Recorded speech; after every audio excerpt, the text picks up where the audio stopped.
Le CNSA qualifie de fabulation la prétendue malversation financière décriée par l'ODEP. Valentin Vangy-Ndingy, rapporteur de la CNSA. Les membres du Conseil national de suivi de l'accord de la Saint-Sylvestre et du processus électoral, CNSA, ne reconnaissent pas une quelconque forme de malversation financière dont leur institution serait victime.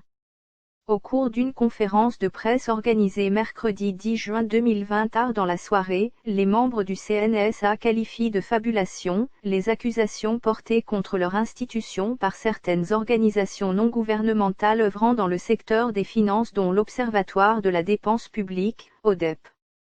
Selon le rapporteur de la CNSA, Valentin Vangy-Ndingy, il est difficile de parler de malversation financière au sein de leur institution car toutes les dépenses effectuées sont traçables.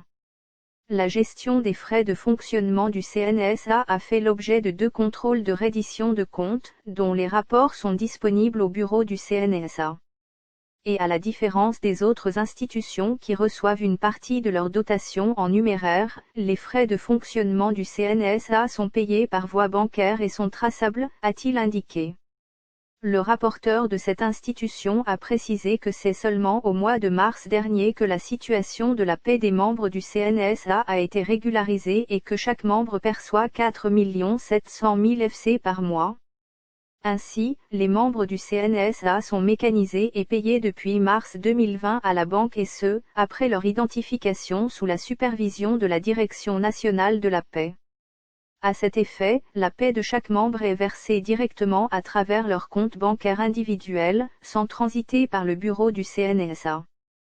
Par ailleurs, par rapport à l'allégation de l'ODEP qui renseigne que le CNSA ne serait resté qu'avec 9 membres après la démission de ceux qui ont postulé aux élections, il y a lieu de relever, a-t-il indiqué, que le bureau du CNSA avait écrit aux composantes en vue de pourvoir à leur remplacement.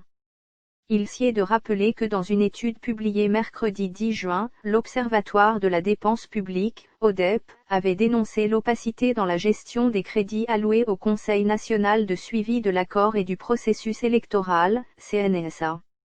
Le rapport indiquait que pour payer ses membres, le bureau du CNSA prélevait une quotité des fonds alloués au fonctionnement, sur base d'une liste de présence aux plénières.